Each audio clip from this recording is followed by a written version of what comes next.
Environmental chemistry, जिसका कि हर साल एक क्वेश्चन आ ही जाता है। अब यूं मान के चलिए कि ये जो चैप्टर आप पढ़ने जा रहे हैं, तो अगर आप इसको एक दो दिन के अंदर खत्म कर रहे हैं तो कहीं ना कहीं आप खुद का नुकसान खुद करवा रहे हैं। मेरी बात को ना ध्यान से सुनिएगा आपने। और केमिस्ट्री वाले सर हैं, वाइटर इंस्टीट्यूट है, कलेक्टिवली आपको एनवायरमेंटल केमिस्ट्री पढ़ाने जा रहे हैं। ऑफलाइन ऑनलाइन दोनों तरफ से हम अवेलेबल हैं, तो जैसा चाहे आप हमारी सर्विसेज का यूज कर सकते हैं। एक छोटी सी बात जो मैं आपसे कहने जा रहा था उसको ध्यान से सुनिए। मान लीजिए आप स्ट्रक्चर ऑफ एटम की बात कर रहे हैं, ठीक है ना। तो 2021 का पेपर उठा के देखना, स्ट्रक्चर ऑफ एटम से एक क्वेश्चन आया और एनवायरमेंटल केमिस्ट्री से भी एक क्वेश्चन आया। तो थोड़ा सा सोचो मेरी बात को ना। और आप स्ट्रक्चर ऑफ एटम को पढ़ने में कितना दिन लगाते हैं? 18 लेक्चर, 15 लेक्चर, 20 लेक्चर।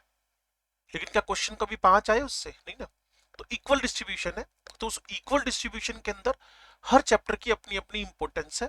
तो आप एनवायरमेंटल केमिस्ट्री को इतना जल्दी नहीं कर सकते, इसको कूल होकर करें तो ये आपको अच्छे नंबर दिलवा देगा। इवन स्ट्रक्चर ऑफ एटम हो सकता है आप अटेम्प्ट ना कर पाए, लेकिन एनवायरमेंटल केमिस्ट्री का क्वेश्चन आप अटेम्प्ट करके उसका आंसर टिक कर सकते हैं, ठीक है ना। तो थोड़ा ध्यान से सुनिएगा। चलिए शुरू करते हैं। और सबसे इंपॉर्टेंट बात, एनसीईआरटी से बाहर नहीं जाना है। इधर उधर की बकवास सुनने से अच्छा सिर्फ एनसीईआरटी, ओनली एनसीईआरटी।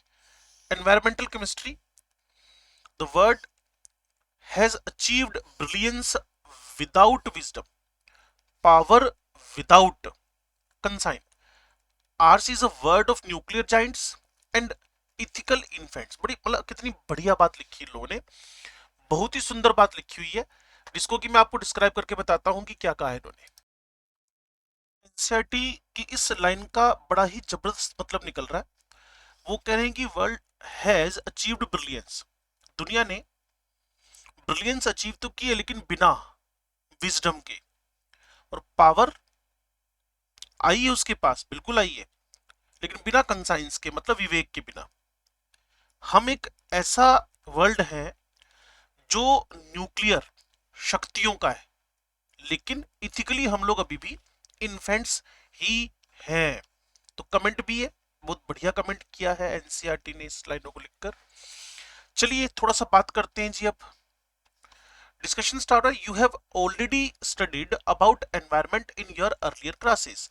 तो अगर आप क्वेश्चन बनाने की कोशिश कर रहे हैं तो मैं इन स्टेटमेंट्स को यहां से काट रहा हूं। शॉर्ट नोट बनाना चाहते हैं तो आप बना सकते हैं। Environmental studies deal with the sum of all social, economical, biological, physical, chemical interrelations with our surroundings। तो कहीं ना कहीं इस पर अगर कोई ट्रू फॉल्स बनता है तो जो भी आपको physical, chemical, biological, economical, social inter relation जो हमारे सराउंडिंग्स में हैं, वही एनवायरमेंटल स्टडीज हैं। इन दिस यूनिट, हम इस यूनिट में फोकस करने वाले हैं on environmental chemistry. Environmental chemistry deals with, क्या है एनवायरमेंटल केमिस्ट्री में? ओरिजिन का स्टडी, ट्रांसपोर्ट का स्टडी, पैदा कैसे हुआ, चला कैसे, रिएक्शन कैसे किया, उसके इफेक्ट्स क्या है और उसका भविष्य क्या है, fates of the chemical species in the environment. ठीक है जी। तो अब आगे बढ़ते हैं जी, क्या क्या स्टडी करना है। इन बातों को जानने के बाद थोड़ा हाईलाइट कर दूं कि ये study of origin, transport, reaction, effects and fates of chemical species in the environment है।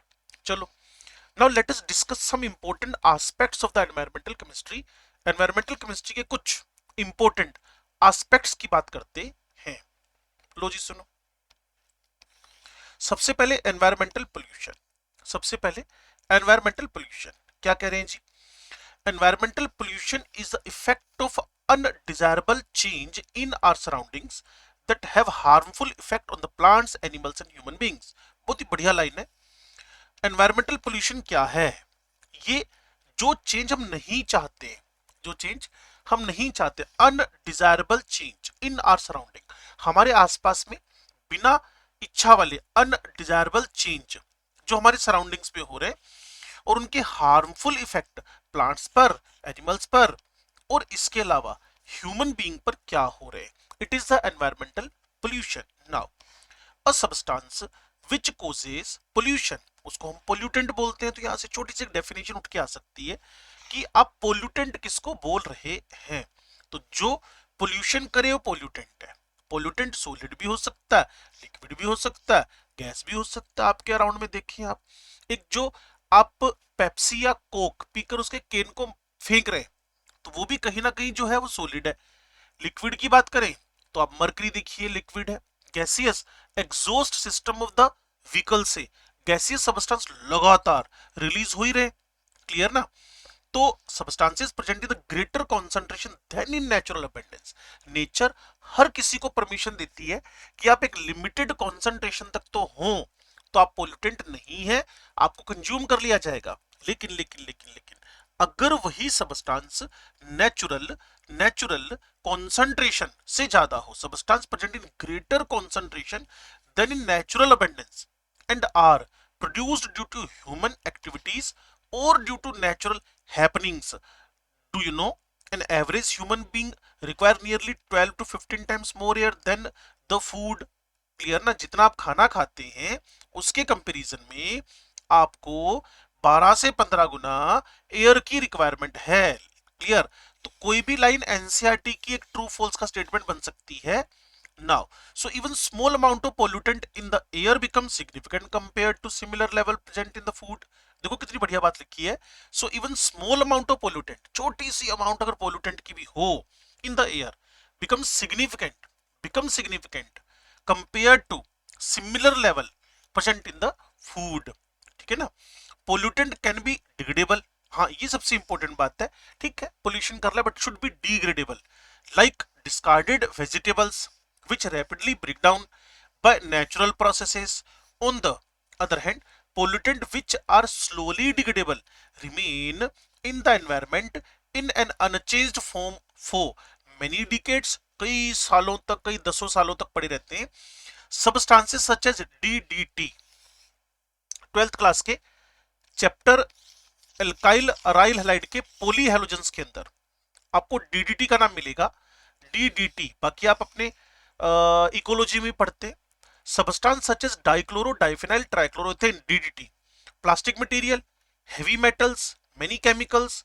भाई जो पॉलीथीन के लिए हम कहते हैं ना, पॉलीथीन का यूज बंद करो, फाइन हो जाएगा, ये हो जाएगा, वो हो जाएगा, वो पॉलीथीन भी 500 सालों तक बिना डिग्रेडेशन के एनवायरनमेंट में पड़ी रहती है। Plastic material, heavy metals, many chemicals, nuclear waste, etc. once released into the environment are difficult to remove. These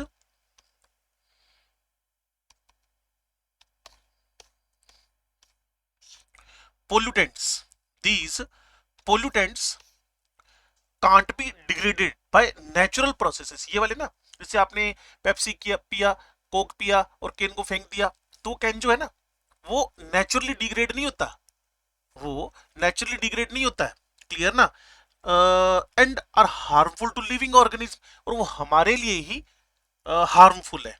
in the process of environmental pollution pollutant originate from a source, एक source से पैदा होंगे, and get transported by air, और फिर ये air के through transport होंगे। अब देखिए ना दिल्ली का क्या हाल था, गैस चैम्बर बनी हुई थी, 900 तक उनका एयर क्वालिटी इंडेक्स था, और उसका कारण ढेरों है। अब किसी एक को ब्लेम तो कर नहीं सकते, बिल्डिंग्स का बनना, क्लियर ना, क्रैकर्स भी थे थोड़े बहुत उसमें रोल करने वाले, रोज के व्हीकल चल रहे हैं उसके आसपास में, देखिए जो ये आपके पेडी का जो वेस्टेज है उसको बर्न करवाते हैं, तो ढेरों रीजन है। कुल मिलाकर जला कहाँ, लेकिन पहुंच कहाँ गया, सराउंडिंग एरिया से ट्रांसपोर्ट होकर दिल्ली में पहुंच गया। आपके शहर में भी यही हाल होगा। क्लियर ना। तो and get transported by air और वाटर और are dumped into the soil by the human being. कुछ ऐसी घटनाएं भी बीच में सुनने को आई थी जिसमें क्या करते हैं, रिवर्स बोरिंग करते हैं। आपने बठिंडा साइड में देखा होगा, पंजाब का जो मालवा रीजन है, वहां कैंसर बहुत ज्यादा है, पेस्टिसाइड का कमाल है। बाकी रिवर्स बोरिंग जो इंडस्ट्रीज थी उन्होंने क्या किया कि पानी जो उनका वेस्ट था ना वो उल्टा जमीन में डालना शुरू कर दिया। अब सोचो जो एक नेचुरल सोर्स था पानी का वो भी पोल्यूट करवा दिया लोगों ने, तो कहीं ना कहीं वो पोल्यूटेंट हार्मफुल है लिविंग ऑर्गेनिज्म के लिए। चलिए थोड़ा सा एटमॉस्फेरिक पोल्यूशन की तरफ बढ़ते हैं। Now the atmosphere that surrounds the earth is not of the same thickness at all heights. ठीक है जी, अच्छी बात है। There are concentric layers of air और regions and each layer has different density. The lowest region of atmosphere in which the human being along with their organism live is called the troposphere. तो underline कर ले भाई और बहनों, lowest region of atmosphere in which the human being along with other organisms live is called the troposphere. उसको हम क्या कहने वाले? Troposphere. Troposphere. Now it extends up to the height of 10 kilometer from sea level. It extends up to the height of 10 kilometre from the sea level above the troposphere. पहले तो ट्रोफोस्फियर जो हम जिस माहौल में रह रहे हैं, जिस रीजन में हम लोग रह रहे हैं एटमॉस्फेयर के, उसको हम ट्रोफोस्फियर कह रहे हैं. ट्रोफोस्फियर. अब extends up to the height of 10 kilometre from the sea level. Sea level से 10 किलोमीटर तक ये एक्सटेंड हो रखा है. 10 किलोमीटर 10 तक ट्रोपोस्फियर. 10 किलोमीटर तक ट्रोपोस्फियर. थोड़ा सा आप देखें सेट करके इसको, मैं जो बोल रहा हूं T4 10 किलोमीटर तक सी लेवल से, ट्रोपोस्फियर जहां आप रह रहे हैं. नाउ अब ट्रोपोस्फियर से ऊपर क्या, 10 से 50 किलोमीटर तक, 10 to 50 किलोमीटर तक सी लेवल से स्ट्रेटोस्फियर. स्ट्रेटोस्फियर क्या इनको याद करना जरूरी है? बहुत ज्यादा जरूरी है. आपको इसमें से क्वेश्चन दिख सकते हैं और इसके बाद मैं आपको प्रीवियस ईयर क्वेश्चन दिखा दूंगा 2021 तक के. और बाकी मैंने 5 सीरीज बनाई है, 2021 के 5 वीडियो बना रखे हैं 10-10, 15-15, 20-20 मिनट के, जिसके अंदर मैंने एक्सप्लेन किया कैसे एक एक क्वेश्चन इन्होंने एनसीईआरटी की लाइनों से उठा रखा है. उन वीडियो को जरूर देखें आप लोग. डिस्क्रिप्शन बॉक्स में उनका लिंक दिया हुआ है, क्लिक करके आप देख सकते हैं. Troposphere is a turbulent dusty zone जहां आंधियां वांधियां आती रहती हैं. ट्रोफोस्फियर जहां हम रह रहे हैं ना भाई, क्लियर, आंधियां ऊपर थोड़ी आती हैं, आपको ही दिखती है ना. ये टर्बुलेंट डस्टी जोन है. इसमें एयर है, ठीक है जी, मच वाटर वेपर्स हैं, okay, and clouds. This is a region of strong air movement and cloud formation. आप देखिए रेन वेन आती है तो आपको सब साफ दिख रहा होता है कि बरसात आने वाली है. ट्रोफोस्फियर का काम है. मैक्सिमम टर्बुलेंट जोन है द स्ट्रेटोस्फियर जो 10 से 50 तक गया, जो 10 से 50 तक गया. On the other hand contains dinitrogen, dioxygen, ozone, little water vapours. मतलब नाइट्रोजन तो जैसी है वैसी है, ऑक्सीजन जैसी है वैसी है, ओजोन उससे बनी, ऑक्सीजन से ओजोन बनी है, और थोड़ी सी अमाउंट में पानी भी है. थोड़ी सी अमाउंट में पानी भी है. ठीक है जी. लो भाई, अब आपके पास है atmospheric pollution is generally studied at tropospheric and stratospheric pollution. कुल मिलाकर बहुत अच्छी लाइन है, जबरदस्त लाइन है. Atmospheric pollution is generally studied as tropospheric and stratospheric pollution. इसको आप जरूर अंडरलाइन करके अपनी कॉपी में कहीं साइड में लिख लो, बड़ी काम आएगी बात. कि अगर कोई एटमॉस्फेरिक पोल्यूशन की बात करेगा ना बच्चे, तो किस बारे में बात कर रहा होता है? Generally studied as tropospheric and stratospheric pollution. मतलब 0 से लेकर 50 किलोमीटर तक के पोल्यूशन की बात हम कर रहे होते हैं. Now the presence of ozone in the stratosphere prevents about 99.5% of the sun's harmful ultraviolet UV radiations from reaching the earth's surface and thereby protecting humans and other animal from its effect. अब सोचो ना, जो आप तक UV मतलब ultraviolet light radiations आप तक नहीं पहुंच पा रही है, तो स्ट्रेटोस्फीयर में एक ओजोन नाम आया था ना पुत्र जी, बेटा जी, वो जो आपका ओजोन है वो उनको यहां तक आने से रोक रहा है. अब तो ओजोन में भी होल कर दिया हमने, ओजोन का भी डिप्लीशन चल रहा है. हम हर नेगेटिव काम करने में एक्सपर्ट हैं human being. Okay, in the stratosphere prevents about 90. तो मेरा आप टारगेट समझे मैं क्या कहना चाहता हूं, स्ट्रेटोस्फीयर में कौन बैठा हुआ है? ओजोन. क्वेश्चन बन सकता है भाई एग्जाम का. और ये 99.5% सन की हार्मफुल यूवी से हमें बचा रहा है. ओके, चलो आगे बढ़ते हैं. अब शुरू करते हैं जी सबसे पहले 0 से 10 किलोमीटर वाला, 0 से 10 किलोमीटर वाला पोल्यूशन, 0 से 10 किलोमीटर वाला पोल्यूशन, 0 से 10 किलोमीटर वाला पोल्यूशन. आइए, tropospheric pollution occurs due to the presence of undesirable solids और gaseous particles in the air. बिल्कुल ठीक बात है, क्योंकि ये डस्टी जोन था ना आपका, सॉलिड और gases particles in the air, सारा कुछ तो इसी में हो रहा है, आप रह भी यहीं रहे, कार भी यहीं चला रहे हो, क्लियर। इसी में आप धुआं भी उड़ रहा है, इसी के अंदर चिमनियां भी जल रही हैं, इसी के अंदर सब कुछ आप गंदगी फैला रहे हो। The following are the major gases and particulate, particle जैसा नेचर और particulate pollutant present in the troposphere. Troposphere 0 से 10 किलोमीटर तक। नंबर 1, गैसियस air pollutants.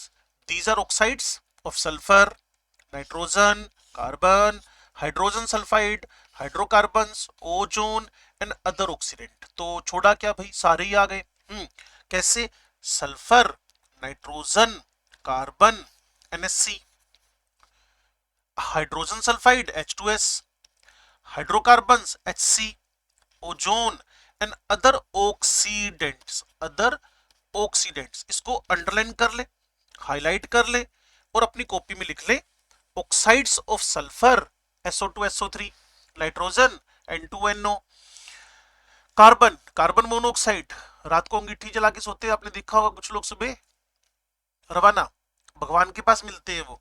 कारण क्या है उसका? क्योंकि कार्बन मोनोऑक्साइड बनती है और कार्बन मोनोऑक्साइड बड़ी ही जहरीली गैस है, हीमोग्लोबिन के साथ मिलकर कार्बोक्सी हीमोग्लोबिन बनाएगी और वो जो कार्बोक्सी हीमोग्लोबिन है वो एक परमानेंट सब्सटेंस है। ठीक है जी। हाइड्रोजन सल्फाइड H2S हो गया, हाइड्रोकार्बन्स हो गए, ओजोन एंड अदर ऑक्सीडेंट। चलिए आगे बढ़ते हैं। पार्टिकुलेट पोल्यूटेंट्स जो पार्टिकल नेचर के हैं, these are the dust, mist, fume, smoke. Smoke ये पार्टिकुलेट है, मतलब पार्टिकल नेचर है इनका। डस्ट हुआ जैसे बच्चे, आपने देखा होगा कोई गाड़ी आपके पास से निकल गई तो डस्ट उड़ती है, ये ट्रांसपोर्ट भी हो रही इधर उधर। और आपके घरों में देखो पंखे पर डस्ट लग गई है। कार्बन देखिए आप, ब्लैक ब्लैक हो गए, आप कभी कपड़ा मारकर देखना, आपकी टीवी की स्क्रीन पर देखो, आपकी लैपटॉप की स्क्रीन पर देखो, आपके मोबाइल की स्क्रीन पर ही रहने दो, मोबाइल पड़ा रहने दो 10-12 मिनट बाद आप देखो उस पर कुछ डस्ट, छोटे छोटे पार्टिकल्स आ जाएंगे। क्या है ये? पार्टिकुलेट पोल्यूटेंट है। These are the dust, mist, fume, smoke. Smoke, dust, mist, fume, smoke. Smoke, ठीक है जी। स्मोक अलग चीज है, स्मोक से मिलकर ही बनता है, बताऊंगा आपको।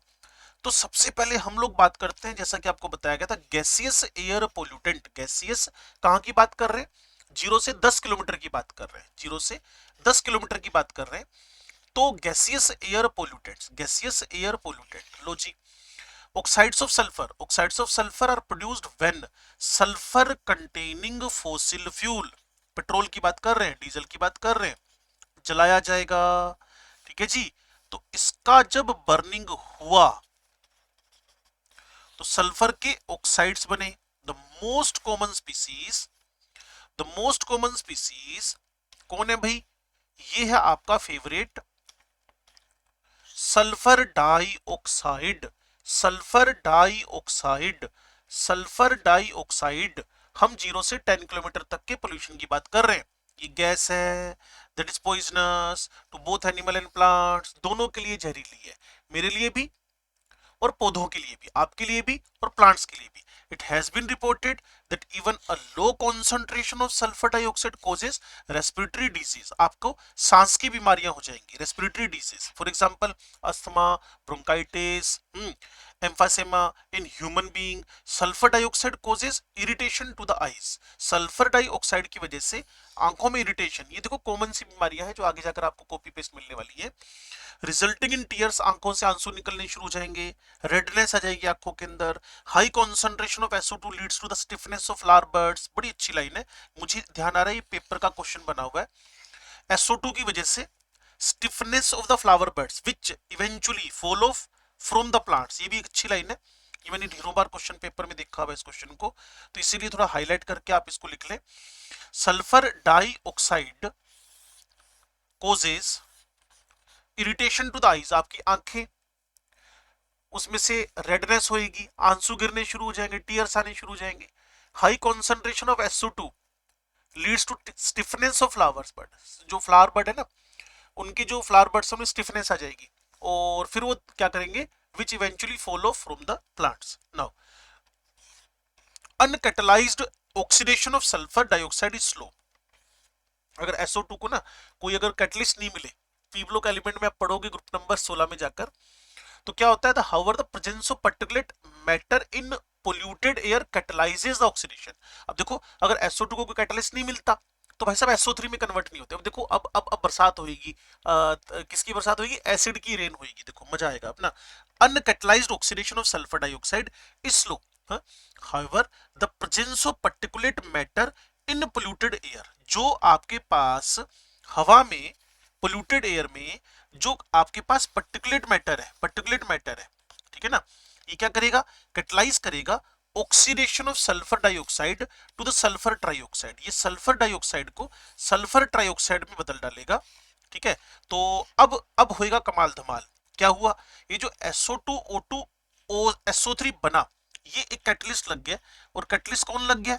अभी जो पर्टिकुलेट मटेरियल था ना, डस्ट, स्मोक, ये सब, हाँ, ये सब। तो the reaction can also be promoted by ozone and hydrogen peroxide. Oxidation ही तो है पुत्र जी, रेडॉक्स चैप्टर आपने पढ़ा हुआ है। SO2 का SO3 में कन्वर्जन एक ऑक्सीडेशन का प्रोसेस तो है। तो ये ऑक्सीडेशन प्रमोट हुआ। The reaction can also be promoted by ozone and hydrogen peroxide. SO2, ozone ने SO3 बना दिया, क्लियर। SO2 H2O2 ने भी उससे रिएक्शन की। अब हुआ पता है क्या हुआ? SO2 और इसका जो ऑक्सीजन है, इससे SO3 बना और पानी से रिएक्शन करके H2SO4। ये जो H2SO4 है, इट में कॉजेज द एसिड रेन। बड़ा इंपॉर्टेंट टॉपिक है, हम बात करते रहेंगे आपसे। Now listen carefully. अभी तक तो सल्फर के ऑक्साइड्स की बात चल रही थी, तो सल्फर के ऑक्साइड का रिवीजन करें।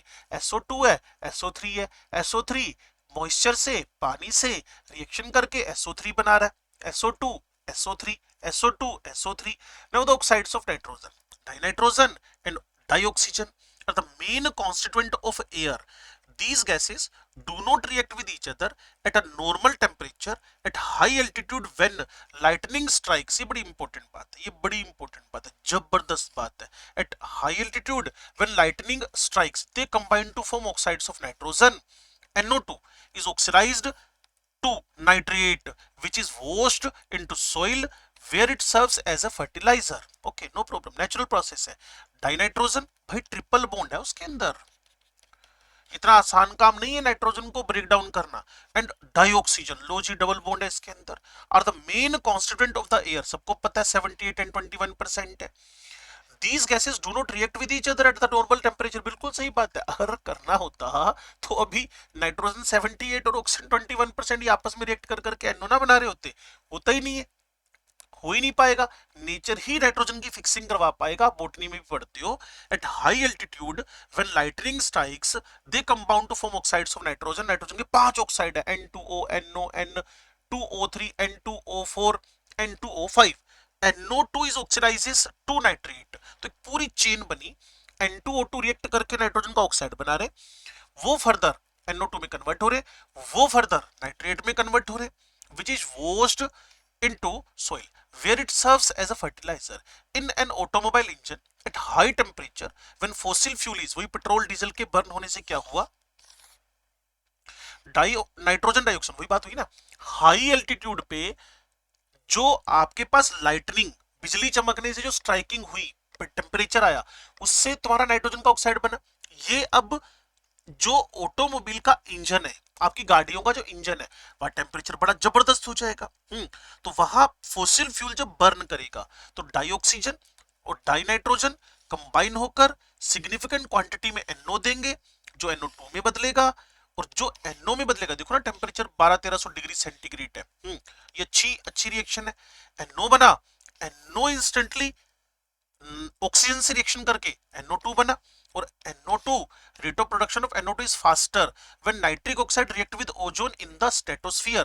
स्ट्रेटो कहां पहुंच गए हो आप? 10 से 50 किलोमीटर में पहुंच गए हो, 10 से 50 किलोमीटर पे आ गए हो, 10 से 50 किलोमीटर में आ गए हो, ठीक है ना। अब एक पूरी चेन बनी ना। हुआ क्या? पहले उन्होंने बताया कि नाइट्रोजन जो है ट्रिपल बॉन्ड है, ऑक्सीजन डबल बॉन्ड है, ये आपस में रिएक्ट नहीं कर सकते। तो हाई एल्टीट्यूड्स पे स्ट्राइकिंग लाइटनिंग के थ्रू क्या हुआ? हाई टेम्परेचर आया, NO बना, ऑक्सीजन से NO2 बना, NO2 नाइट्रेट बनकर लो जी सॉइल में पहुंचा और प्लांट्स को मिल गया। इसको बोल दिया हमने फर्टिलाइजर का काम कर रहा है। लेकिन आपके ऑटोमोबाइल्स के इंजन में जो एयर गई, उसका नाइट्रोजन ऑक्सीजन हाई टेम्परेचर पे रिएक्ट करके NO बना, ऑक्सीजन से रिएक्ट किया, NO2 बना, वो जो NO2 बना, इसका रेट और भी तेज हो सकता है। Rate of production of NO2 is faster when NO nitric oxide NO reacts with ozone in the stratosphere 10 से 50 किलोमीटर वाली रेंज में, क्योंकि वहां ओजोन था, ओजोन एक ऑक्सीडाइजिंग एजेंट है ना, तो वहां NO2 का बनना थोड़ा तेज है। Now the irritant red haze in the traffic, कभी देखो शाम के टाइम ना थोड़ा थोड़ा आपको देखा होगा कि कुछ रेडिश ब्राउन सा मौसम हो जाता है। तो रेडिश ब्राउन मौसम क्यों हो रहा है? The irritant red haze in the traffic and congested places is due to oxide of nitrogen, वो NO2 है। Higher concentration of NO2 damage the leaves of plants. ये देखो वहां पीछे क्या हुआ था, पीछे आपने देखा वो जो फ्लावर बर्ड्स थे वो जल्दी फॉल ऑफ हो गए, गिर गए। Now, NO2 damage the leaves of plants and retard the rate of photosynthesis.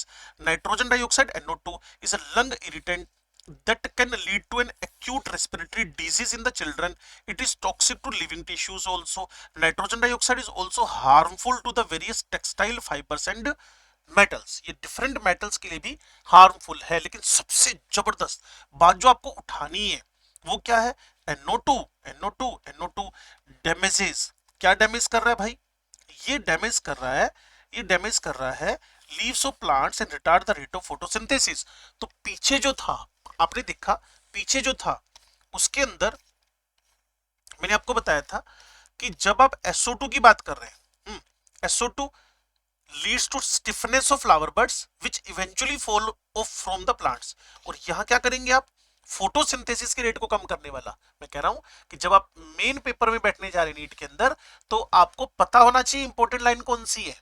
ये आपको मैं ही बताऊंगा ना, और कौन बताएगा? तो जो यहां NO2 बना वो कहीं ना कहीं फोटोसिंथेसिस के रेट को कम कर रहा है, रेड हेज बना रहा है, लीव्स को डैमेज कर रहा है। क्लियर? बाकी देखो SO2 भी रेस्पिरेटरी प्रॉब्लम तो कर ही रहा था, और toxic to living tissues and also nitrogen dioxide is also harmful to various textile. वही कपड़े वपड़ों के लिए तो ये है, मेटल के लिए भी हार्मफुल तो है क्योंकि ऑक्सीडाइजिंग एजेंट है। ठीक है ना? तो ये मेरे पास 2 पेज NCERT के मैंने आपके सामने डिस्कस किए, तो आपको थोड़ा सा इसको प्रॉपरली रीड करना चाहिए। ये पहला पेज था आपका, ठीक है ना? ये दूसरा पेज हुआ, और टोटल पेजेस आपको पता ही होंगे इसके अंदर एग्जैक्ट कितने मिल रहे हैं, 17 पेज है। तो 2 पेज तक का मैंने डिस्कशन किया आपसे। अगले वीडियो का आप इंतजार करें, मैं आपको तीसरे पेज पर लेके जाऊंगा जहां मैं आपको हाइड्रोकार्बन्स के बारे में बात करूंगा, जहां मैं आपको थर्ड जो ट्रोपोस्फेरिक पोल्यूशन है उसके अंदर जो हाइड्रोकार्बन्स है। क्लियर? और अगर आपको ये लेक्चर फर्दर सुनना हो और एज सुन एज पॉसिबल सुनना हो, जल्दी सुनना हो, तो कमेंट बॉक्स में जाकर आप जरूर लिख दें कि सर हमें ये जल्दी से जल्दी सुनना है। क्लियर? और ओवरऑल आपको अपना फेवर देखना है, आपको अपना भला देखना है कि कौन सा चैप्टर, बात ये कि इंपॉर्टेंट है, बच्चा खुद पढ़ लेगा। अरे भी बच्चा खुद पढ़ लेगा तो फिर मेरे पास क्यों आएगा वो, है ना? तो इसलिए ध्यान रखो, आपको खुद नहीं पढ़ना है, आपको टीचर की हेल्प से पढ़ना है। टीचर आपको बताएगा कौन सी लाइन आपकी इंपॉर्टेंट है। और कम से कम मैं इसको 3 लेक्चर से 4 लेक्चर देने को परमिट करता हूं कि एनवायरमेंटल केमिस्ट्री को 3 से 4 लेक्चर दो, इससे भी एक क्वेश्चन आना है, और एक क्वेश्चन स्ट्रक्चर ऑफ एटम से आना है, 1-2 क्वेश्चन ये आपके एनवायरमेंटल केमिस्ट्री, एक क्वेश्चन एनवायरमेंटल केमिस्ट्री से आना है, पॉलीमर से भी एक ही आना है, बायोमोलिक्यूल से भी एक ही आना है। तो उनको 1-1 2-2 दिन क्यों, और क्यों सरफेस केमिस्ट्री को हम 3-4 दिन में पढ़ रहे हैं, 1-2 क्वेश्चन तो वहां से आ रहे हैं, कई बार तो मिस लग जाता है वहां से भी। तो थोड़ा आपको सिलेबस को प्रॉपर वेटेज देके करवाना है, और कोई जल्दीबाजी करनी नहीं है, और इंपॉर्टेंस को समझना है। तो केमिस्ट्री वाले सर आपसे अभी पहले वीडियो में विदा लेते हैं, तीसरे पेज से मैं शुरू करूंगा। लेकिन अगर आपको जल्दी वीडियो चाहिए तो फिर आपको कमेंट करना है, तो इसको मैं रात में बैठकर आगे बना दूंगा। लेकिन इंपॉर्टेंट पॉइंट्स को आप जरूर अंडरलाइन कर ले। केमिस्ट्री वाले सर वाइट रे इंस्टीट्यूट की तरफ से आपको थैंक यू। सब्सक्राइब करें, इसके अलावा शेयर करें और लाइक करें, और डिसलाइक के बटन को आप कितना ही नोच ले आपके काम नहीं आएगा। यूट्यूब को पता चल गया आप कितने डिस्ट्रक्टिव माइंड के लोग हो, तो उन्होंने डिसलाइक का बटन हटा ही दिया है। उसको उस पर पैर रख के दबाते रहो, उसको जितना उसको मसलोगे वो कुछ काम नहीं आना आपके। ठीक है ना? तो यूट्यूब ने क्रिएटर्स के फेवर में काम किया, डिसलाइक खत्म कर दिया।